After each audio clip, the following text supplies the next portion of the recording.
Welcome everyone. हम पढ़ रहे थे ऑर्गेनोमेटेलिक कंपाउंड्स और पिछले लेक्चर में हमने बात की कि ऑर्गेनोमेटेलिक कंपाउंड कहते किन्हें हैं, मेटल और कार्बन के बीच में बनने वाला जो बॉन्ड है उसकी नेचर क्या होगी, मेटल और कार्बन के बीच में जो बॉन्ड बनते हैं कौन से वाले मेटल कार्बन बॉन्ड को आप ऑर्गेनोमेटेलिक कंपाउंड की कैटेगरी में रखोगे और कौन से वाले बॉन्ड को ऑर्गेनोमेटेलिक कंपाउंड नहीं कहोगे।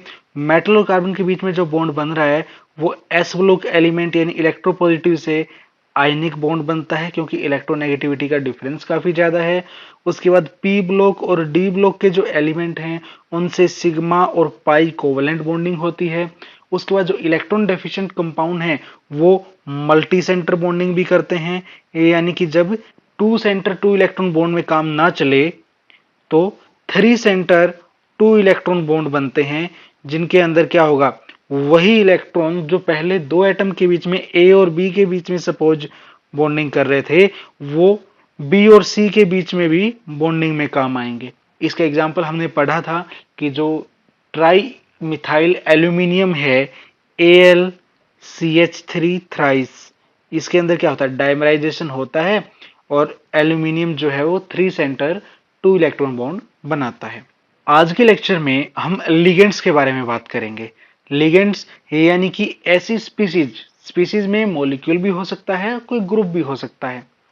तो ऐसा मॉलिक्यूल या ग्रुप जिसके पास इलेक्ट्रॉन अवेलेबल हो और वो मेटल के साथ बॉन्डिंग करने के लिए अपने इलेक्ट्रॉन्स का यूज करे, मेटल के साथ कोऑर्डिनेट या फिर कोवेलेंट बॉन्ड बनाए। अब जो लिगेंड है वो डिफरेंट टाइप के हो सकते हैं।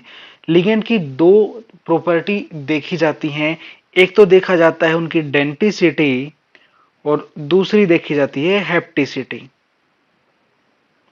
हेप्टिसिटी और डेंटिसिटी दोनों ही ये बताते हैं कि लिगेंड मेटल के साथ कितने बॉन्ड बनाएगा, लेकिन एक बेसिक डिफरेंस ये है डेंटिसिटी और हेप्टिसिटी में कि डेंटिसिटी होता है किसी भी लिगेंड के अंदर डिस्क्रीट पोजीशन से मेटल के ऊपर कैसे बॉन्डिंग होगी, और हेप्टिसिटी होता है कंटिन्यूअस एटम से मेटल के साथ कितनी बॉन्डिंग होगी।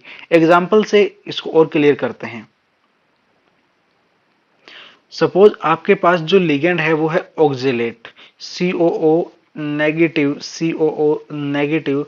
ऑक्जेलेट जो एनायन है जब वो मेटल के साथ बॉन्डिंग करता है, कोई भी मेटल हमने ली, तो ये जो ऑक्सीजन है ये बॉन्डिंग करेगी, ये ऑक्सीजन है ये बॉन्डिंग करेगी, और ये दोनों ऑक्सीजन एक दूसरे के साथ अटैच नहीं है, डायरेक्ट अटैच नहीं है, यानी कि ये क्या है, डिस्क्रीट पोजीशन है। एक पोजीशन ये हो गई मॉलिक्यूल के अंदर, दूसरी पोजीशन ये हो गई, यानी दो डिफरेंट डिफरेंट जो पोजीशन है उनसे मेटल के ऊपर बॉन्डिंग हो रही है। तो इस तरह की जो बिहेवियर है लिगेंड का, यहाँ पे हम बात करते हैं डेंटिसिटी की।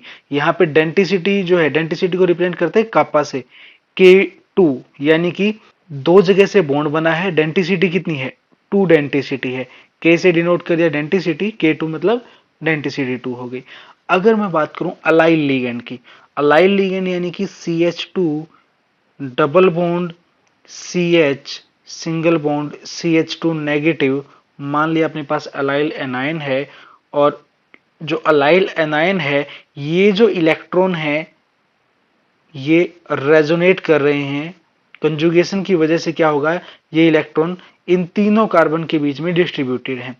अगर कोई मेटल इन इलेक्ट्रॉन्स के थ्रू क्या करती है, बॉन्डिंग करती है, तो ये मेटल सिर्फ एक कार्बन से नहीं, इस कार्बन से भी बॉन्डिंग कर रही होगी, बीच वाले कार्बन से भी और इस कार्बन से भी, तीनों कार्बन से बॉन्डिंग कर रही है। तीनों कार्बन एक दूसरे से ऐसे अटैच हैं यानी कंटिन्यूटी में है, और तीनों के तीनों कार्बन मेटल से इक्वी डिस्टेंट होंगे, सेम बॉन्ड लेंथ होगी तीनों के लिए।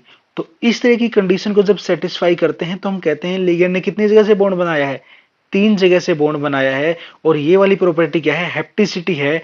हेप्टिसिटी को ईटा से प्रेजेंट करते हैं, और यहाँ पे कितनी एटम के थ्रू बॉन्ड बनाए, 3 एटम के थ्रू, तो यहाँ पे हेप्टिसिटी कितनी होगी, 3 हो गई। ऐसे ही जो एल्कीन है, like CH2 double bond CH2, जीत साल का स्ट्रक्चर हम आगे पढ़ेंगे। तो जो एल्कीन अगर मेटल से बॉन्डिंग कर रही है इन इलेक्ट्रॉन्स के थ्रू, इन इलेक्ट्रॉन के थ्रू अगर मेटल से बॉन्डिंग कर रही है, तो ऊपर वाला कार्बन भी मेटल से उतनी ही डिस्टेंस पे होगा, नीचे वाला कार्बन भी उतनी ही डिस्टेंस पे, यानी कि दोनों कार्बन जो है बॉन्डिंग रेंज के अंदर है मेटल से, तो यहाँ पे जो हेप्टिसिटी होगी वो क्या होगी, 2 होगी। 2 कार्बन के थ्रू इसके ऊपर बॉन्ड बन रहा है। तो ये हमने जाना डिफरेंस डेंटिसिटी और हेप्टिसिटी का। अब हम देखते हैं डिफरेंट हेप्टिसिटी वाले। अब ऑर्गेनोमेटेलिक कंपाउंड डिस्कस कर रहे हैं तो कार्बन से बॉन्डिंग की बात करेंगे, और कार्बन से बॉन्डिंग वाले जो continuous carbon carbon carbon chain होती है उसकी जो बॉन्डिंग है वहां पे हम हेप्टिसिटी देखते हैं। तो हम यहाँ पे हेप्टिसिटी को फर्दर डिस्कस करेंगे। अगर मैं ईटा 1 की बात करूं, ईटा 1 का मतलब है हेप्टिसिटी 1।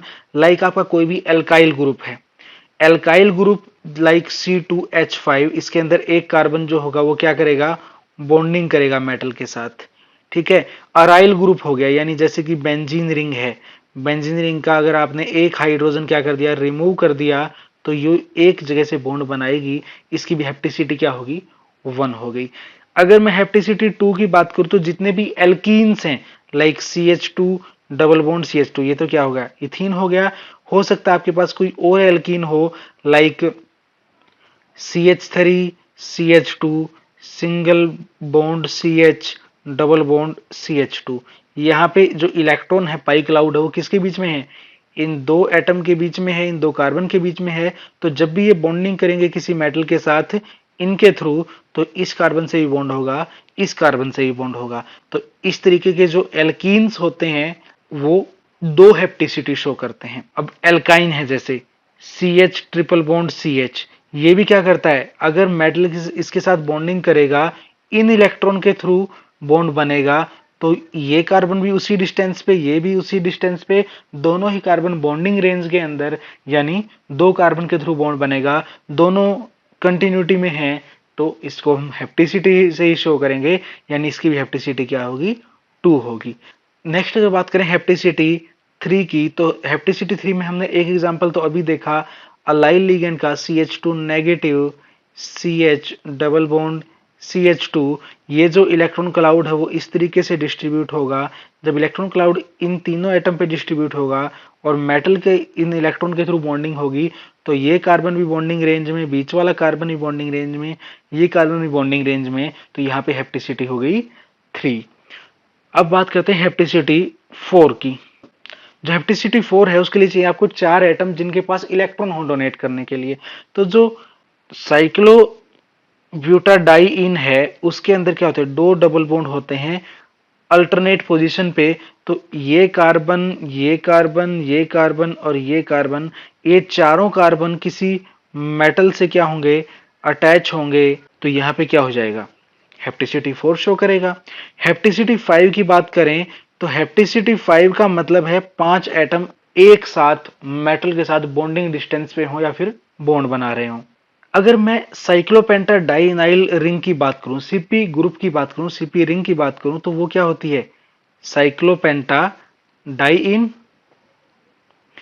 इसके अंदर एक डबल बॉन्ड यहां, एक डबल बॉन्ड यहां और नेगेटिव चार्ज यहां, 5 कार्बन हो गए, C5H5 नेगेटिव, ये क्या है, CP रिंग है। अब जो CP रिंग है इसमें एक कार्बन पे नेगेटिव चार्ज है, तो ये क्या कर सकती है CP रिंग, CP रिंग अपने एक कार्बन के थ्रू, एक इस कार्बन के थ्रू मेटल से बॉन्ड बना सकती है। अगर एक कार्बन के थ्रू मेटल से बॉन्ड बनाएगी तो हेप्टिसिटी क्या आएगी, 1, ईटा 1 लिखेंगे। मान लिया ये इलेक्ट्रॉन जो है ये इन 3 कार्बन के ऊपर डीलोकलाइज है, यानी इस पाई इलेक्ट्रॉन क्लाउड के साथ सिर्फ इतने के साथ ये कंजुगेशन में है। उस केस में क्या होगा, this carbon, this carbon, this carbon, 3 जो कार्बन हैं उनके ऊपर इलेक्ट्रॉन क्लाउड है। अगर बॉन्डिंग इन इलेक्ट्रॉन क्लाउड से हो जाती है मेटल की, इसके थ्रू अगर मेटल से बॉन्डिंग हो जाती है, तो ये कार्बन, दूसरा कार्बन और तीसरा कार्बन तीनों ही क्या होंगे, मेटल से बॉन्डिंग रेंज के अंदर होंगे, बॉन्डिंग डिस्टेंस के अंदर होंगे। यानी जब यहाँ पे बॉन्डिंग होगी कितने एटम के थ्रू होगी, 3 एटम के थ्रू होगी। हेप्टिसिटी लिखेंगे हम यहाँ पे 3। और अगर ये इलेक्ट्रॉन क्लाउड क्या है, पूरी रिंग के ऊपर डिस्ट्रीब्यूटेड है, पूरी रिंग पे डिस्ट्रीब्यूट होने का मतलब क्या है कि जो नेगेटिव चार्ज है और ये सारा का सारा पाई इलेक्ट्रॉन क्लाउड है, ये क्या कर रहे हैं, आपस में कंजुगेट कर रहे हैं।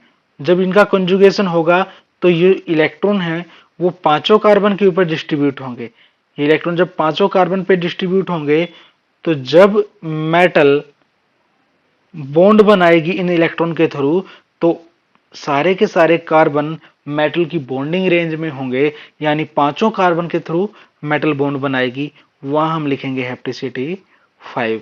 ये भी हो सकता है कि एक ही जो लिगेंड है वो एक से ज्यादा टाइप की हैप्टिसिटी शो करे, लाइक जो साइक्लोपेंटाडाइनाइल रिंग है, सीपी रिंग है, ये हैप्टिसिटी 1 भी शो कर रही है, 3 भी शो कर रही है और 5 भी शो कर रही है। नेक्स्ट हम बात करेंगे हैप्टिसिटी 6 की। जो हैप्टिसिटी 6 है उसके लिए सबसे इजी एग्जांपल है बेंजीन रिंग। बेंजीन रिंग, उसके अंदर जो पाई इलेक्ट्रॉन क्लाउड होता है, जिसको हम alternate single bond double bond भी शो कर देते हैं, वो एक्चुअली क्या करता है, कंजुगेशन में होता है। जब कंजुगेशन में होता है कोई मेटल इस इन इलेक्ट्रॉन के थ्रू क्या करती है, बॉन्ड बनाती है। मैंने ये जो बॉन्ड बनाया है ये क्या कर रहा है, इन पाई इलेक्ट्रॉन क्लाउड के थ्रू बॉन्डिंग कर रहा है। अगर मेटल इसके थ्रू बॉन्ड बनाती है तो सारे के सारे जो कार्बन है वो मेटल से इक्वी डिस्टेंट होंगे और बॉन्डिंग रेंज के अंदर होंगे, तो 6 के 6 कार्बन के थ्रू बॉन्ड बना हैप्टिसिटी 6। नेक्स्ट हम बात करते हैं हैप्टिसिटी 7 की। हैप्टिसिटी 7 के लिए जो एग्जांपल है वो है साइक्लोहेप्टा ट्राई इनाइल एनाइन। साइक्लोहेप्टा ट्राई इनाइल एनाइन में क्या होगा, 7 कार्बन एटम होंगे, carbon 1, carbon 2, carbon 3, carbon 4, carbon 5, carbon 6 और कार्बन 7। तो ये जो सारे के सारे कार्बन हैं, जब इलेक्ट्रॉन क्लाउड पूरे के ऊपर डिस्ट्रीब्यूट होगा और मेटल बॉन्डिंग करेगी तो क्या होगा, सातों कार्बन मेटल से इक्विडिस्टेंट बॉन्डिंग रेंज के अंदर। जब सारे बॉन्डिंग रेंज के अंदर तो सातों से बॉन्ड बनेगा, हैप्टिसिटी 7। अगर हैप्टिसिटी 8 की बात करें तो 8 हैप्टिसिटी होगी साइक्लो ऑक्टा टेट्राइन की। साइक्लो ऑक्टा टेट्राइन के अंदर क्या होते हैं, 8 कार्बन होते हैं और 4 होते हैं पाई बॉन्ड। शेप कुछ इस तरीके से होती है, सपोज कार्बन 1 2 3 4 5 6 7 8, 8 कार्बन है और alternate single bond double bond है। तो ये जब डीलोकलाइज होंगे इलेक्ट्रॉन तो ये क्या करेंगे, मेटल के साथ जब बॉन्ड बनाएंगे तो ये आठों के आठों एटम मेटल की बॉन्डिंग रेंज में होंगे, यानी ये हैप्टिसिटी 8 शो करेगा। हम हैप्टिसिटी 8 से ज्यादा की बात नहीं करेंगे, क्यों, 8 से ज्यादा जो कार्बन एटम है एक प्लेन में हो, मेटल के साथ बॉन्ड बनाए, वो स्टेरिकली फिजिबल नहीं है। तो हम हैप्टिसिटी 8 तक डिस्कस करते हैं। नेक्स्ट हम बात करते हैं स्टेबिलिटी की। स्टेबिलिटी किसकी, ऑर्गेनोमेटेलिक कंपाउंड की। मेटल कार्बन बॉन्ड जहां पे बन रहा हो और हम बात करें स्टेबिलिटी की, इसका मतलब क्या है कि कितना अच्छे से वो जो कार्बन वाला लिगेंड है वो मेटल से अटैच रहेगा, उतना ही ज्यादा स्टेबल वो मॉलिक्यूल रहेगा। अगर वो कार्बन वाली जो स्पीशीज है वो मेटल से टूट के बाहर निकल जाती है तो हम कहेंगे हमारा ऑर्गेनोमेटेलिक कंपाउंड जो है वो अनस्टेबल है। तो कौन से ऐसे फैक्टर हैं जिनके ऊपर डिपेंड करता है कि जो आपका ऑर्गेनोमेटेलिक कंपाउंड है वो स्टेबल है या कम स्टेबल है। सबसे पहली चीज जो ऑर्गेनोमेटेलिक कंपाउंड में देखी जाती है, जो मेटल एल्काइल कंपाउंड होते हैं। मेटल एल्काइल कंपाउंड, मेटल और कार्बन का बॉन्ड बहुत ज्यादा स्ट्रॉन्ग तो होता नहीं है, और जो एल्काइल ग्रुप है वो कुछ कन्फर्मेशन करके अपना जो बीटा हाइड्रोजन है वो मेटल के नजदीक ले आता है। जब बीटा हाइड्रोजन मेटल के नजदीक आ जाएगा तो बीटा हाइड्रोजन के साथ मेटल की इंटरेक्शन होगी और हाइड्रोजन और मेटल की इंटरेक्शन से मेटल और हाइड्रोजन में बॉन्ड बनता जाएगा और मेटल और कार्बन का जो बॉन्ड है वो टूटता जाएगा। जैसे ही मेटल कार्बन बॉन्ड टूटेगा ऑर्गेनोमेटेलिक कंपाउंड डिकम्पोज हो जाएगा। तो इस प्रोसेस को बोलते हैं बीटा हाइड्रोजन एलिमिनेशन। और बीटा हाइड्रोजन एलिमिनेशन से क्या होता है, जो मेटल एल्काइल कंपाउंड है वो डिकम्पोज हो जाते हैं। तो जो मेटल एल्काइल ऑर्गेनोमेटेलिक कंपाउंड हैं उनकी स्टेबिलिटी के लिए चाहिए कि बीटा बीटा हाइड्रोजन को हम फ्री ना छोड़ें। अगर बीटा पोजीशन पे हाइड्रोजन है तो पॉसिबिलिटी रहेगी बीटा हाइड्रोजन एलिमिनेशन की। तो उसको अवॉइड करने के लिए या तो बीटा पोजीशन के ऊपर कोई ऐसा ग्रुप लगा हो तो वहां पे हाइड्रोजन ना हो, या फिर स्टेरिकली उसको अनफेवरेबल बना दिया जाए कि बीटा का जो हाइड्रोजन है वो मेटल के नजदीक ही ना पाए। तो उस केस में हम इस प्रोसेस को रोक सकते हैं और इस तरीके का डिकम्पोजिशन एलिमिनेट कर सकते हैं। दूसरा होता है कोऑर्डिनेशन नंबर। अगर कोऑर्डिनेशन नंबर ज्यादा हो, मेटल का अगर कोऑर्डिनेशन नंबर ज्यादा होगा तो बहुत सारे लिगेंड एक साथ जुड़े हुए होंगे तो वो ज्यादा स्टेबल होगा। तीसरी चीज आती है किलेशन की। किलेशन यानी कि रिंग फॉर्मेशन। अगर कोई लिगेंड मल्टीपल बॉन्ड बना रहा है मेटल के साथ, एक ही पोजीशन से नहीं, डिफरेंट डिफरेंट पोजीशन से, लाइक आपके पास मेटल है, एक लिगेंड है, यहां एक बॉन्ड बना लिया, दूसरे कार्बन के थ्रू यहां बॉन्ड बना लिया, इस तरीके से मल्टीपल जो है वो बॉन्डिंग करता जा रहा है मेटल के साथ, तो उस केस में जो रिंग फॉर्मेशन होगा इसको बोलते हैं किलेशन और रिंग को बोलते हैं कीलेट। तो जो कीलेट होगा या किलेशन होगा उसमें मान लिया किसी एक इंस्टेंट के ऊपर लिगेंड का मेटल से एक बॉन्ड टूट भी जाता है तो बाकी दो बॉन्ड तो जुड़े हुए हैं और मीन टाइम में ये लिगेंड मेटल से दूर नहीं जा पाएगा, तब तक लिगेंड मेटल से दोबारा यहां भी बॉन्ड बनाने की पॉसिबिलिटी रखता है। यानी जितना किलेशन होगा लिगेंड उतना फिरमली मेटल से बाउंड रहेगा और उतना ही स्टेबल वो ऑर्गेनोमेटेलिक कंपाउंड या फिर कोऑर्डिनेशन में बात करें तो उतना स्टेबल कोऑर्डिनेशन कंपाउंड बनेगा। नेक्स्ट है डीलोकलाइजेशन ऑफ नेगेटिव चार्ज। अगर आपका लिगेंड है उसके ऊपर नेगेटिव चार्ज है, एक ही जगह पे सेंटर्ड, एक ही जगह पे सेंटर्ड है तो वो रिएक्टिव स्पीसीज बनाएगा। आपको पता है रिएक्ट अगर इलेक्ट्रॉन क्लाउड कंसंट्रेट है किसी एक पोजीशन पे तो वो हाईली रिएक्टिव होता है। तो जितना इलेक्ट्रॉन क्लाउड डीलोकलाइज होगा उतना ही जो वो लिगेंड है वो स्टेबल होगा। जितना लिगेंड स्टेबिलिटी शो करेगा ऑर्गेनोमेटेलिक कंपाउंड भी उतना ही स्टेबल होगा।